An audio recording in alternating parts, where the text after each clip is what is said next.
Hello everyone. Our next talk is from Vlatko Kosturjak called Hardware Made Shadow.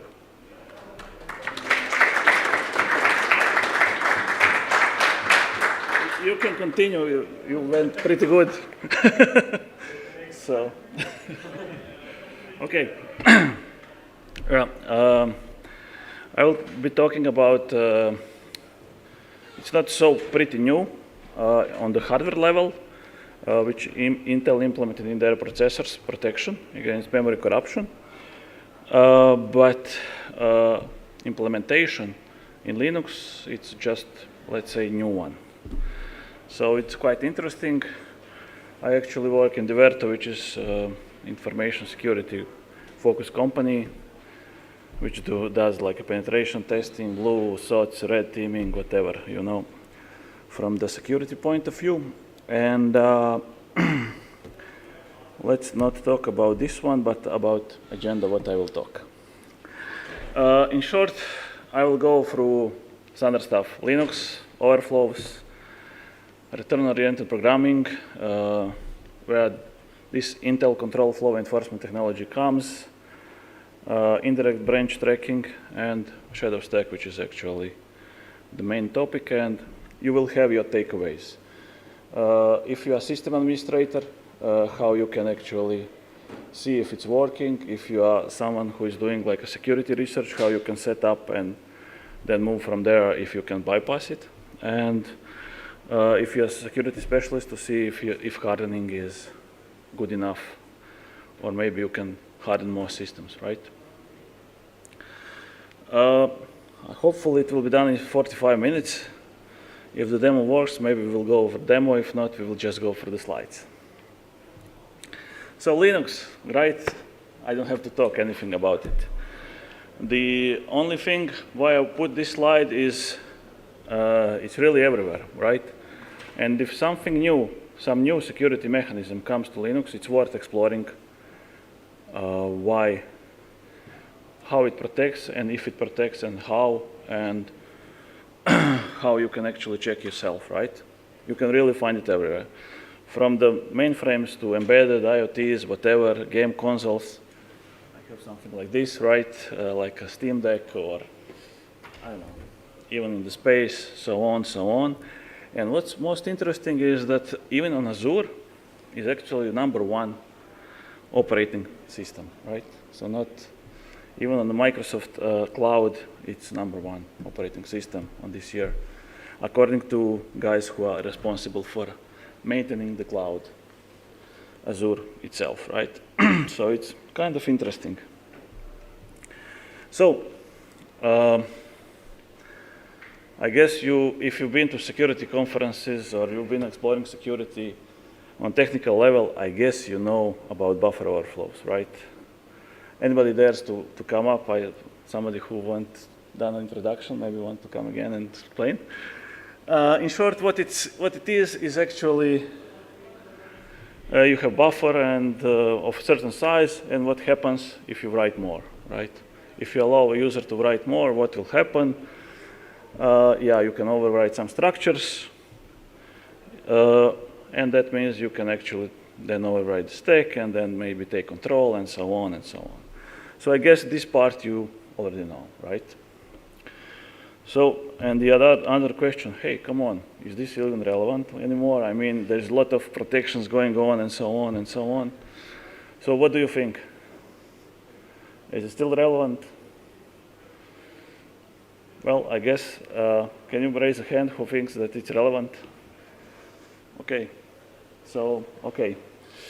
So I guess since you are here, even probably it is relevant, right? So this is some of the roadmap from the buffer overflows, from Aleph 1 and so on, which wrote the first paper about it, and there is like different techniques that went over time. So it's really a lot of those efforts were put into protecting from memory corruption bugs. And some of them were successfully bypassed, some of them are not so easy. But the most important parts is actually these ones, what I will like to emphasize is actually like from the smash the stack paper to, for example, red to libc, which is kind of advancement which our designer brought in 1997. So it's really, all these problems are really old, right? To, let's say, first mention of return-oriented programming in 2007. So as you can see, the problem is not new one. There are mitigations already there, but there are also like bypasses of these mitigations, and this is actually one of the tries on the hardware level to actually try to mitigate the problem from that side. And interesting, I was speaking about this when it happened beginning of this year. In the audience was like a solar designer, so I had to present in front of him, so it was a good responsibility talking, but it went well. So I hope it will go as good here as well. So what it means? If you're new to exploitation, what that means? That means that if you cannot somehow execute your own code, maybe you can just borrow the code which is already on the machine, right? You just take little pieces of, let's say, Lego bricks or little assembly instructions, and then you just join them together and actually get what you want. So that usually means like enabling memory, allocating memory, copying the shellcode, and then executing. That's usually how it's done with this one. And so you can actually, and of course, setting that memory page where you copied, that it's executable, so you can actually execute. So these are like a interesting approach where you just take a few instructions and with ending with red, and then you actually combine them and you actually do the magic, and that's how you actually bypassed those mitigations. And if you look from the kernel, Linux protections, actually Linux security mechanisms, you could see there are like a lot of things that were implemented, right? From capabilities to, I don't know, SL Linux, and there is a different things from, I don't know, address sanitizers, and so on. So these all help, and what's most interesting part is actually those protections from the memory corruption bugs, right? And these are actually the most important ones, let's say relevant security mechanisms, which brought most of the defenses, they raised a bar a bit higher than the other ones, right? So, and starting from the no execute stack, starting from address space randomization, and then pointer authentication, and so on. What's interesting in this slide is that if you look from the point of some advancements after address space randomization, is that all those pointer authentications like shadow call stack or CFI, everything was actually firstly done on ARM. So all those protections are not innovation, does not happen on Intel anymore, as you can see in protections, but on ARM. Probably because of the mobile devices, tablets, and so on, and other things. And as you can see, Intel actually sent some patches. Actually, implementation of the hardware was much earlier, but they provided some patches actually last year. So it could be released in some of these new things here. Actually, how they implemented is that, for example, indirect branch tracking, they implemented on kernel level, and like an Intel Shadow Stack, they implemented on userland. Interesting choice, but I don't know how they choose priorities, because something is on the kernel level, something is on the userland, but actually it will be good that it's both implemented on both levels, right? So, what they've done to actually try to mitigate this. In short, you have the normal stack, and they implement one other stack, which is let's say, protected memory space, where you actually hold all those return addresses. So if you try to override that return address, actually it will compare on the end if it's correct return address with something that have unprotected different space. And if it's the same, it's okay, it will continue. If not, it will actually say, as you can see here, like a controller, control flow protection will be issued. So that means that something is not right? If the same address on the stack, normal stack, and the shadow stack is not right, it will actually issue the control flow protection exception, and then kernel will decide what you can actually, you have special instructions, what then you can control how later the whole operating system will behave. So it's kind of easy if you look at it this way. Even much easier, you can see how actually a compiler implemented it, but on the software level. Just one example, you have special register where you actually keep those on the front. When the function is called, it actually stores that shadow stack value it puts somewhere else in the memory, and then it calls the function, and afterwards it checks actually if the values are the same. Well, this is just for example how it looks like, just that you get a feeling how it looks like in pure software implementation. But this was actually discarded. Why? Because if it was only implemented in software, they had like array security issues and had a very big performance overhead. And it was never actually used. Why? Because you have to have full stack implemented to actually be. Binary have to support it, and all those things which will just go through, that actually works.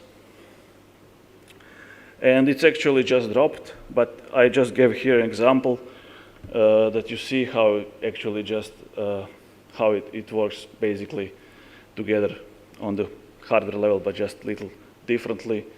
But I guess you get the concept, right? So what are the requirements to actually get all those things going? Of course, you have to have hardware, right? But right CPU with support for shadow stack, and all those things, all those components listed here from the software, they need to know that shadow stack is in the game. Coming from the kernel, from the loader, actually in our case it's glibc on most distributions, and the binary itself, right? So usually compiler actually implements that, produce the binary, and then sets the different flags that you actually support the shadow stacks.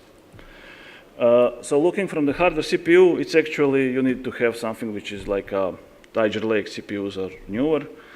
And that means you actually, if you have CPUs somewhere from the COVID area and later, probably it will work, right? And what it needs to support is actually shadow stack, but also indirect branch tracking. This is something else which we can dedicate other lecture. But let's see, how would you check for CPU if it supports, right? One of the best options is actually try to check it with CPU ID. Here, for example, you can just check different bits and you will actually get if its shadow stack is supported on the hardware, right?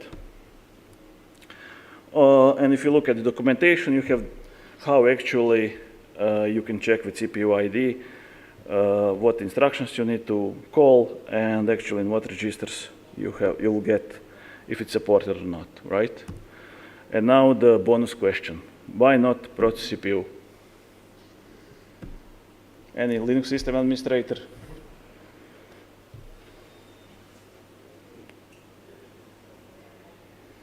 Why I wouldn't check process CPU info? I'm making mistakes higher.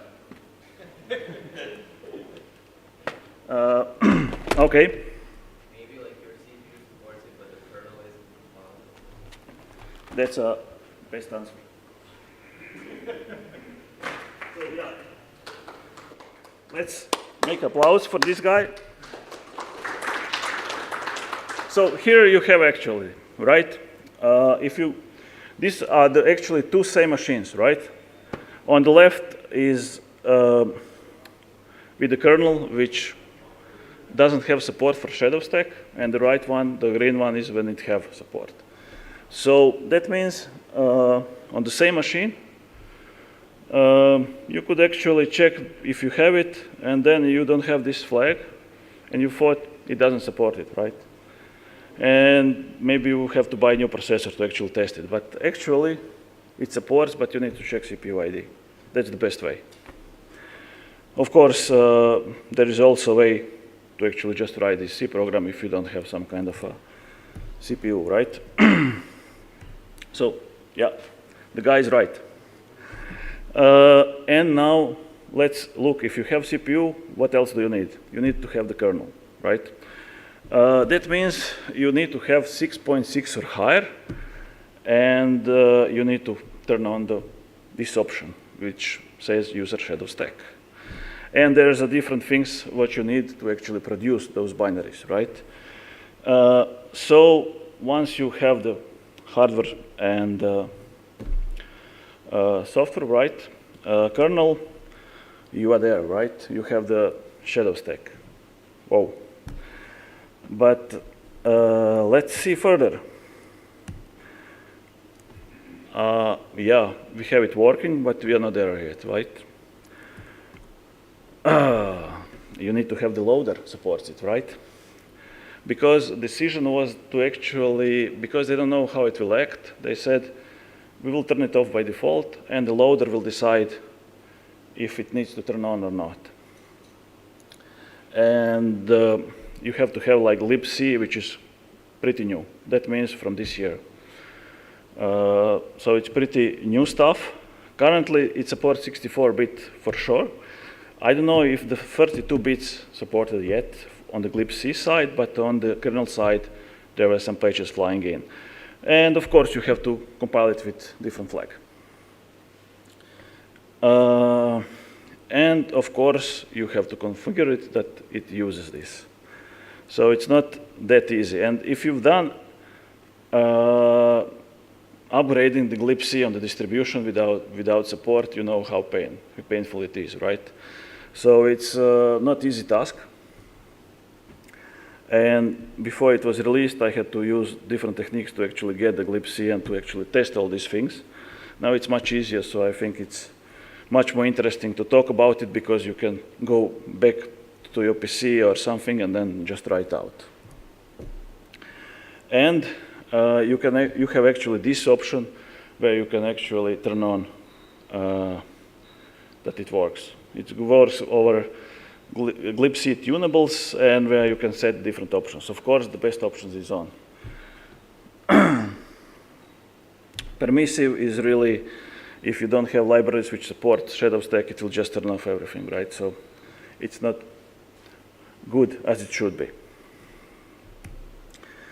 So once you have glibc, once you have kernel supporting it, then you need to have the binary, right? Why? Because loader need to check if your binary is compiled with support for shadow stack. That means using one register to actually having for the shadow stack and all that stuff. This is something that you have to tell compiler, and usually these are the compilation flags you can use. And you can actually check if each binary have this feature, if you actually use like readelf and just write and check for this flag, right? And yeah, once you have those, so you have binary, you have those things, right? Kernel, glibc, everything sounds like it's working. So we made some vulnerable program like in before. At the beginning I showed, but you actually get this and oops,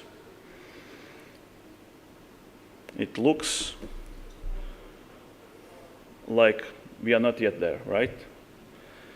We are hitting actually other security control. So we are not actually testing the shadow stack.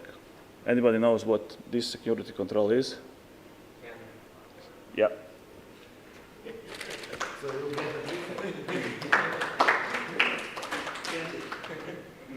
Come on, guys, I have just one more. You have to try it hard, or this guy will get fat as me. So yeah, that means you have to actually, if you want to test this security control, you have to turn off the stack canary so you can actually test it. Actually, once you go and test all those things, you can actually join together, but usually you go control by control, right? And why? Once you do it, you actually try to see how you can actually see that process is using shadow stack is by looking like thread features. And if you look at the process thread features, you actually see that it's nothing is supported. There is no shadow stack. You have put flag, so you have put like kernel, hardware, glibc, binary, and still you are running everything as supposed to be, and you are getting, for example, there are no shadow stack. So you say, what the fuck, right?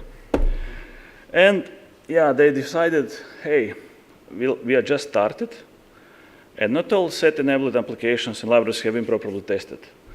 The problem is distribution started to actually implement, they started compiling with IBT and shadow stack much more before than all support this was going. So that means glibc was the last piece of the puzzle.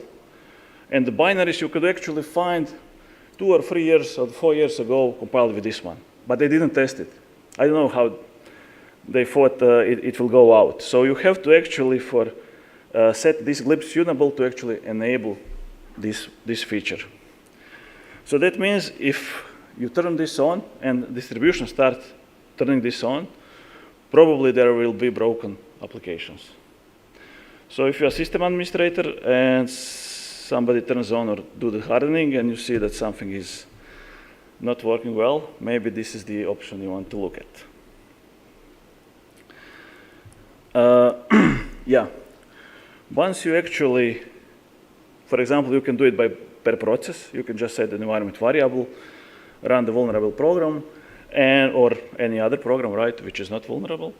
And actually, if you then look at the status, you will see that now it supports shadow stack. So this is actually the piece of truth, right, that shadow stack is working.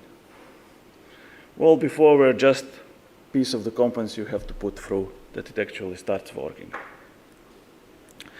And then you actually try to, of course, test it on vulnerable program, and then you get, whoa, segmentation fault, right? Is it working or not? So, yeah, actually, it's normal that you get segmentation fault if something is vulnerable and actually using some kind of overwriting like a return data, right? That's actually normal behavior.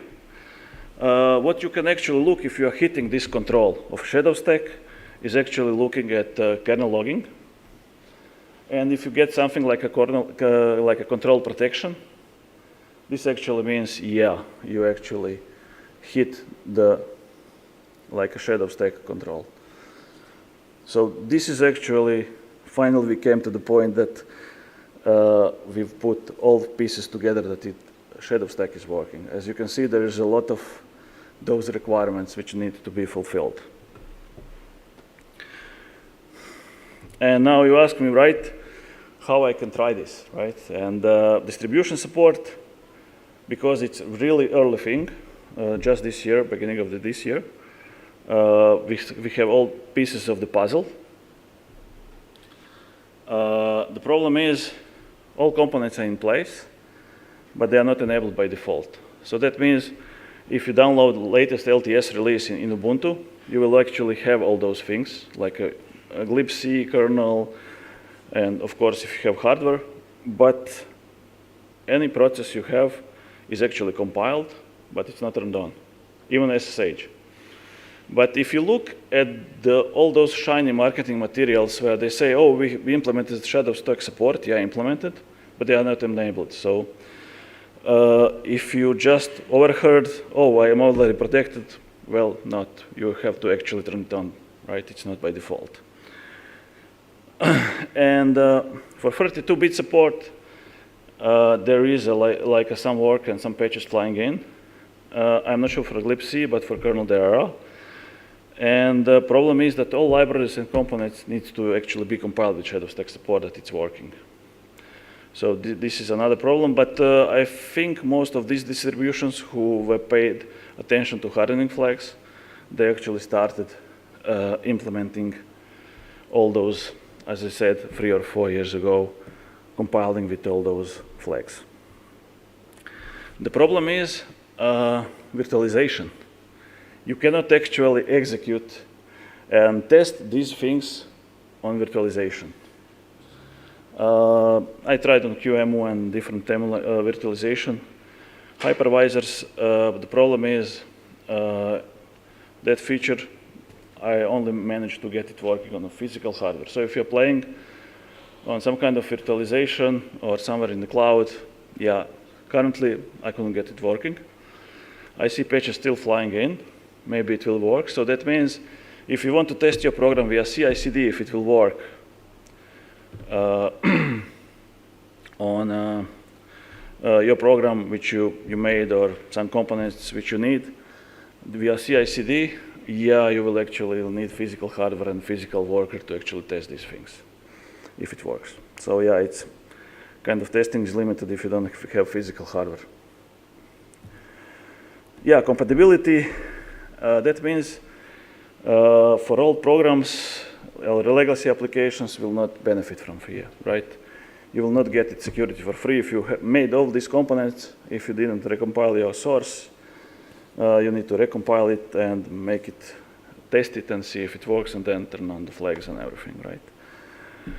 And of course, if it's 64 bits, 32-bit, I still haven't tested. There are patches for kernel 6.10, but I have to check out for 32 bits. And the problem is, again, all those components must have been on the same level. For virtualizations, yeah, I already mentioned this one. And of course, we were talking everything about Intel, right, so far. And question is, of course, what with AMD, right? And there is, but I haven't tested it. Guy from AMD on the mailing list said, hey, I ran smoke tests with updated libc and it worked everything well. So this works, right? On the AMD side, yet, right? Now the questions arise. Is this end of the overflows now? What do you think? Who was there? Oh, who will get fed? I pulled it. Yeah, it's hard to actually say. It will be end of overflows, right? There's different bypass techniques which we're working on the other implementations, other hardware. Of course, one of the best approaches is, as you can see, all those components must fit together. If you find component which is not protected, this is best bet to actually bypass it. And the problem is all those components and complexity. As you could see, there is a lot of things you have to do on the hardware level, on kernel, on libc, on compiler, on binary. And it will take some time that it all fits together. But still, they expect that they would have problems, for example, with JIT compilers as usual. So maybe there will be some kind of binaries which will not have this flag, so these are good targets as well. And there are, of course, which I mentioned, techniques from other OS and architectures. This is something worth exploring further, right? Yeah, so what are the takeaways? If you're a system administrator, I just started doing these things, looking at it, so I think it's worth. Now you have all the puzzles, so if you're a security researcher, you now have the fundamentals to get you started and see if something can be bypassed. I started looking at it, so maybe we can find something. You can contact me, I can provide you with more details. If you're a system administrator, now you know if something stops working and something is done right, what to check and why it doesn't work. And now you can see how to implement yet another security control to harden your systems. If you're a developer, you can see what new compiler flags you should use to actually protect even more your precious C code or C++. And the problem is how you can actually test your program if it works with ISS controls. I mean, Intel secure, like an Intel shadow stack, right? For security specialists, it will be good to start looking at it, because over the time, I guess, it will be new now. And you can actually check now how it really works, right? So yeah, probably now it's time to actually start looking, because everything is here and you can actually just test, fill it, and see if there are some ways to actually bypass it or maybe even make it stronger, right? So where you can look for more information is actually Intel document itself. You have now, as part of kernel, there is documentation what you need to be enabled. But there is no part of this glibc and that stuff, which I mentioned here. And you can actually see how this control flow enhancement technology and enforcement technology, actually there is a branch, and you can look how they actually documented all those things. So yeah, getting shell, even if process is vulnerable, is getting harder. Yeah, it's hard to say that it will be impossible. This is what was already said, but it definitely raises the bar. Implementation is really now complete this year. We will see slowly pushing to distributions, because I see it's already in Ubuntu, in Debian is not yet there in stable. But you have to count that it's only user space protection, right? And all those old systems and applications don't get it for free. There are things you have to do it. And yeah, it doesn't work on virtualized environment so far. So that means the cloud is not protected. And yeah, probably it's not yet default in your favorite distribution, right? And the best is actually to fix it at the source, right? If you have this one. So I will just show you now how it looks like on the real machine, that we don't go just over the slides. We'll just go here. Here is actually example. I just made very, very basic example and without assembly.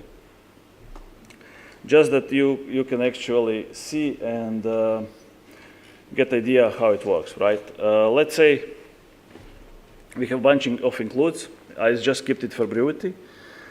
And we have vulnerable function, and we have one function which is win, which is actually never called, right? But let's just put it there as one of the functions, which you can then change return function, and that's enough just to trigger the problem, right? Once the return address is changed, if you have all those other protections but not shadow stack, this should work and you could just change, right? But if you have like shadow stack, this would fail if you override the buffer.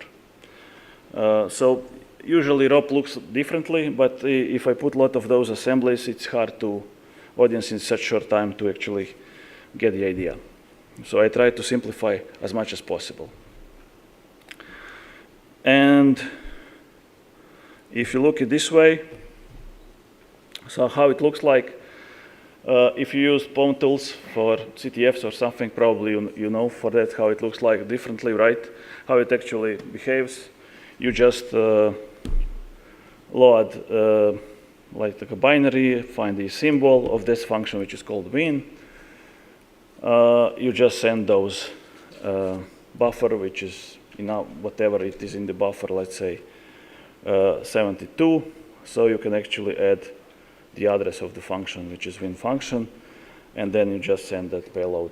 And this is supposedly to actually call that function, which is not reachable.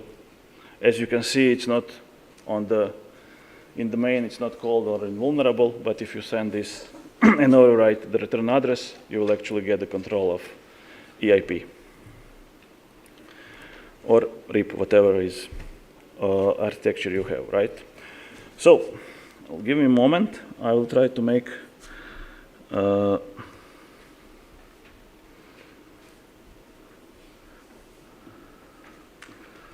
let me check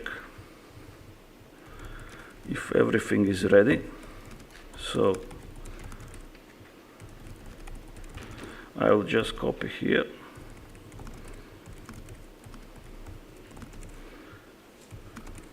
Yeah. Okay.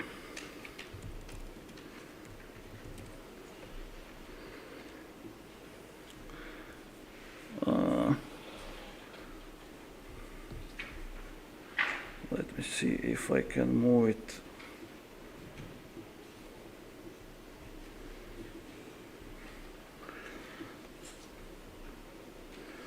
You don't see the window? Let me see. Oh, it's there. But now I cannot see where it is. Can you see it? Okay. Okay, I'll make it bigger, no problem.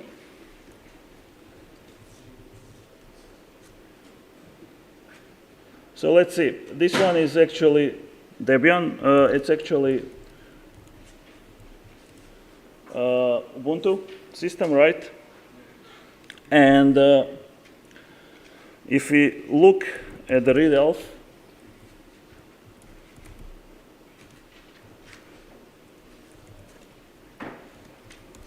for example, you can see that SSHD, as you can see here, do you need it bigger? Yeah, okay. Better? So I run this command, and you can see that shadow stack is here. But if you look at all those SSHD, you will actually see like a 3803, right? Is this one? No? Did I write correctly? Just a second. 3083. I'm becoming dyslexic. So, as you can see, those thread features are not here. So, yeah, it's not enabled, right? Even SSH, nothing is hardened by default. But let's see something else. I have here a little different vulnerable program. So it's same here, only I have changed this. You have successfully called the win function with encat. Just no assembly so I don't get you scared. It actually will call encat to actually get the reverse shell, right? This could be also like a little gadgets and so on, but for demonstration purposes, this is much easier. And here you have vulnerable function which will overwrite, but there is no anywhere, somewhere where this win is called, right? So, if I just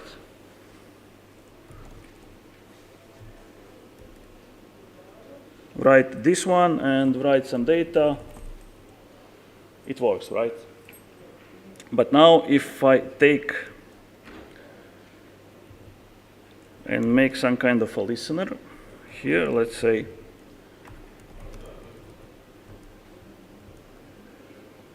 this one, and if I ring, I have just little exploit which will actually just change that return address, right?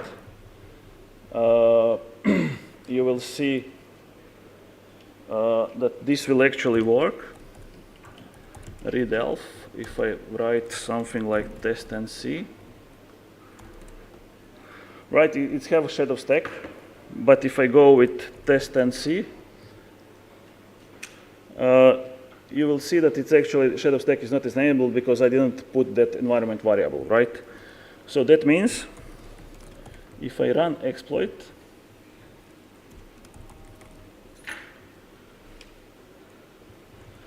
and it tells me I have successfully called the win function, so that means I actually called those, and I got the shell, right, on this side. So that means I have here command line. So that means the exploitation is successful. But now we can do it another thing.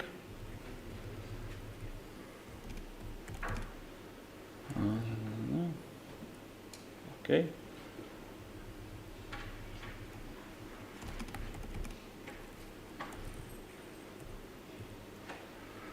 And I make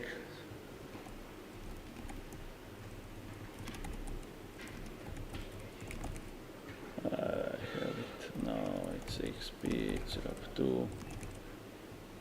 So if I make this one and enable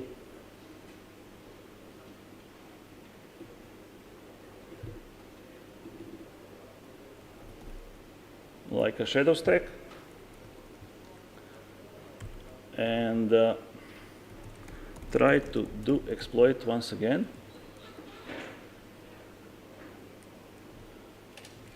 you will see that actually I got like segmentation fault.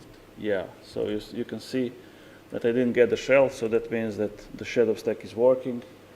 And yeah, now it's up to you to test it out, how good it is working. You have the basic steps. And let me know if it works for you as well. And I'm already eager to hear how it can be bypassed as well. So that's it. Do you have any questions? Yeah.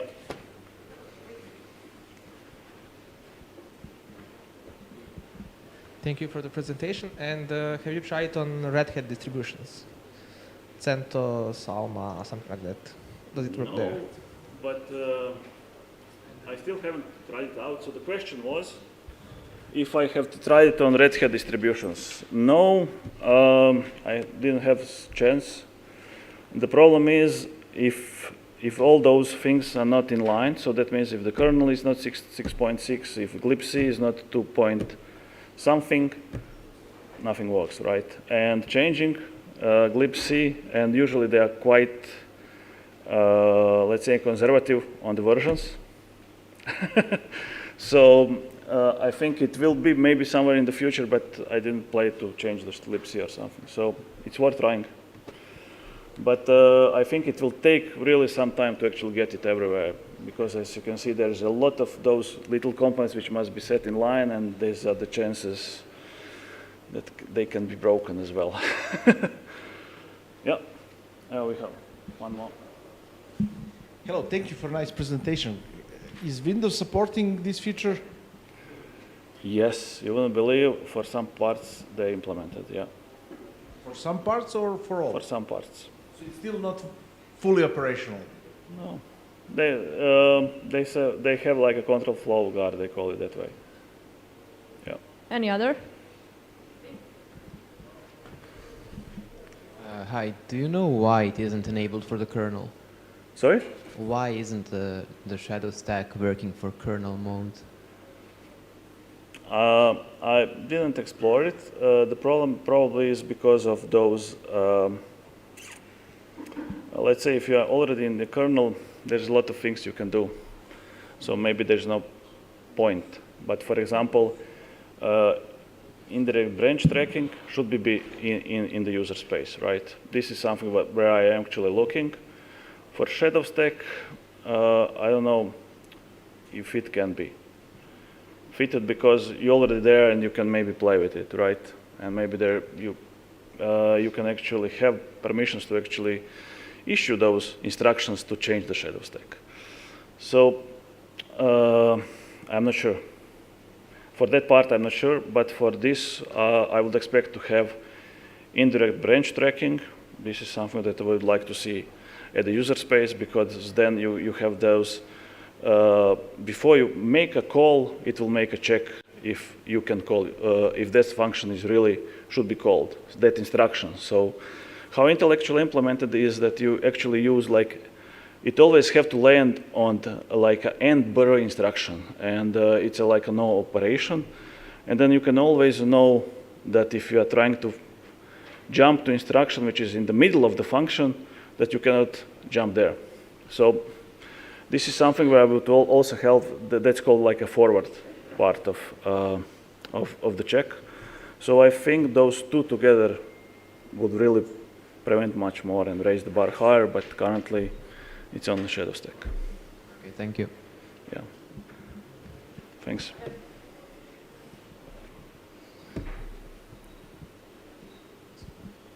You mentioned in VMs, or in virtual machines in general, it's not working out of conceptual reasons or just not yet?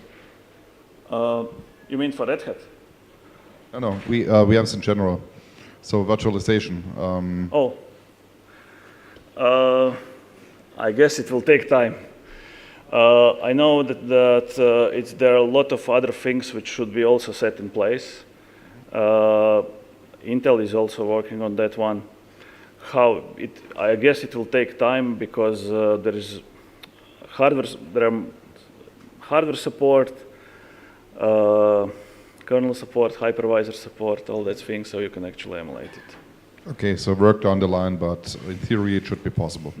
Yeah, but it's hard to say how much on time, because the problem is, nobody wants to work on dates when it's open source is in game. So, okay, thanks. Yeah, you're welcome. Is there any other question?